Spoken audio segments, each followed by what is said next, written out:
Nostalgia. What is it to you? For me, nostalgia is something that can make or break something.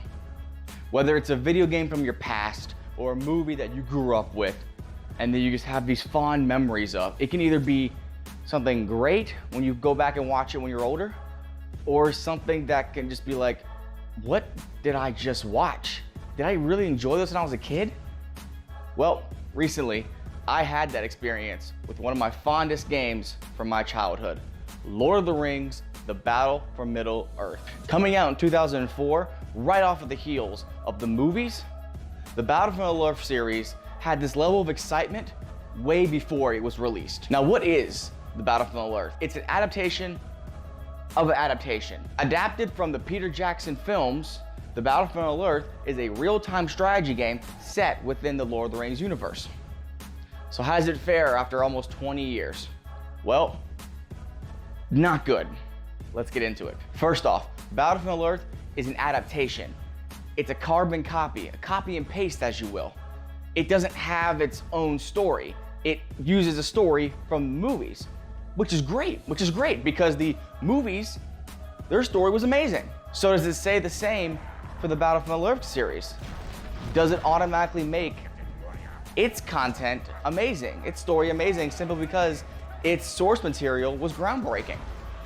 Well, no. Not only does it not help the game in any way, it also, it's a hindrance on the game. It doesn't have its own emotion. It has the characters, but it's not its own characters. It's the characters of the movies.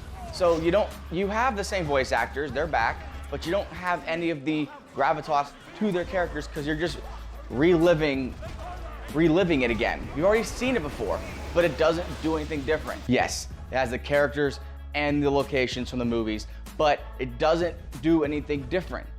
Now you might say, well, Max, it's an adaptation. It's supposed to be the same thing. Yes and no. An adaptation is good for a couple of reasons. First off, it can change things a little bit in a way that might be unique, might be refreshing. Instead, it doesn't do this. It's simply just, here you go. Remember this place? We're going right back to it. The difference is this. You're not playing a first-person shooter or you're not playing a third-person action slayer. You're playing a real-time strategy and you can't get that level of connection as in those types of games. I'm not saying real-time strategy is faulty because of that. I'm just saying that real-time strategy only helps in a couple of locations and this is not one of them. However, one thing the game does do is capture the movie's sense of scale and its expansiveness perfectly. If you're a fan of the Middle-earth and the Lord of the Rings series, come on. You've got to love the fact that you can take command of these legendary massive armies of orcs, elves, men, cavalry, trolls, big monsters.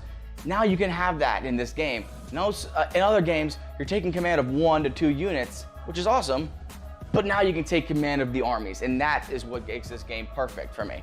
It's the sense of scale and expansiveness that captures it from the movies perfectly. Unlike games like Warcraft 3, Command and Conquer, those games are older. Warcraft 3 is even older than Lord of the Rings or Command and Conquer for that matter, but they don't feel that way. The mechanics they possess don't feel archaic, don't feel rigid, they feel good for now, even back then. So unfortunately, the Lord of the Rings Battle for Middle-earth game just feels like it was outdated way before it even released. From the FOV slider being way too close to your screen to where you can barely see anything, to game mechanics that just feel game-breaking. Now, in the gameplay, you can play as 4 different types: Rohan, Gondor, Isengard, or Mordor. Sounds awesome, right? Now, the game possesses a few game mechanics that, like I said, are game-breaking. Not only do the humans, the Rohan and Gondor teams, start with pre-built castles, Rohan just doesn't possess the capabilities that the Gondor team has.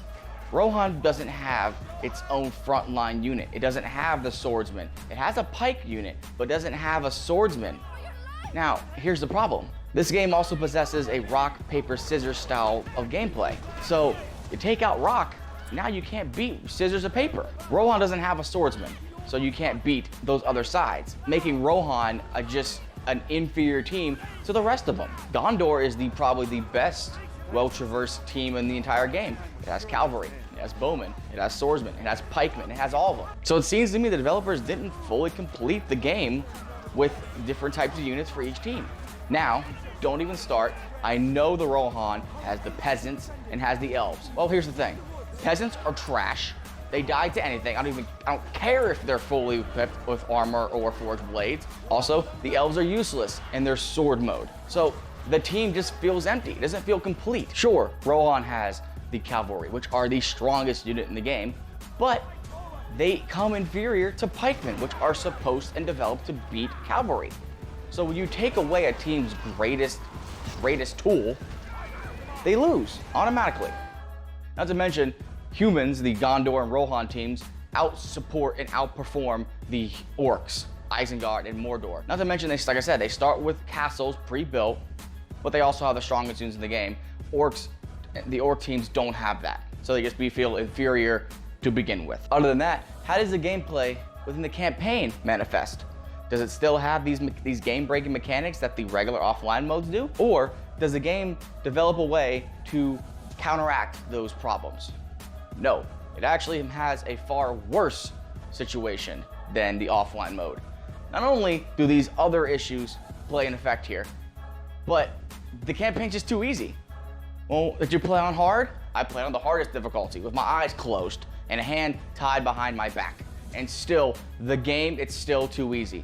Well, why? Well, the campaign does something interesting. Whatever unit composition and army you have when you finish a mission, that is the same exact army composition and units you're gonna start in the next mission. So, if you finish a mission with an army of trolls or bowmen, you're gonna start with that in the next mission.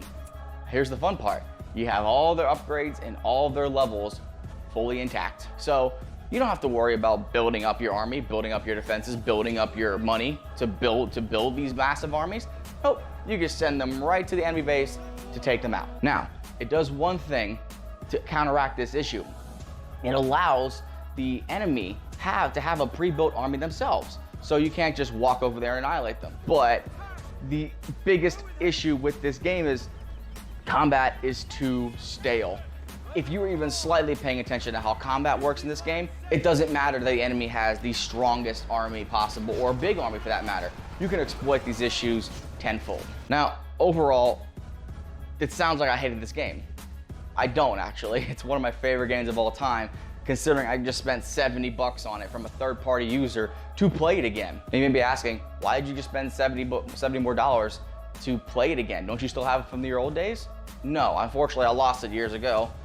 That's called being responsible. But I did find out that there was a third party out there who takes old games, Lord of the Rings included, and finds a way to build it back up to where you can play it again.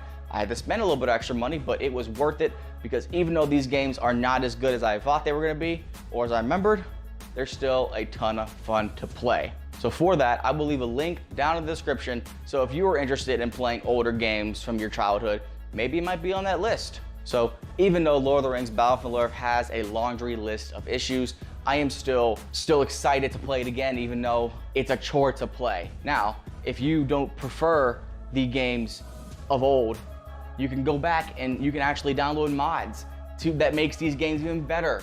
There are hundreds of Lord of the Rings mods out there. They're still being developed to this day, winning awards. One mod for the third game in this trilogy actually won Best Mod. So there's people out there making mods for these games to make them better. And it just makes the game overall more enjoyable. So if you're the type of person who wants to play these old games, but you don't want to have to play the older versions, there are newer versions out there. But if you still want to play them for the old ways of how they are when they first launched, you can do that too. Now, if you're someone who prefers to read reviews rather than watch me do it, I also did a written review on my website. The link will be down below in the description to go ahead and check that out. It's not that long, but it goes a little bit more in depth than I do here. Guys and girls, ladies and gents, I am Max Mazik, and I'm telling you all to stay entertained.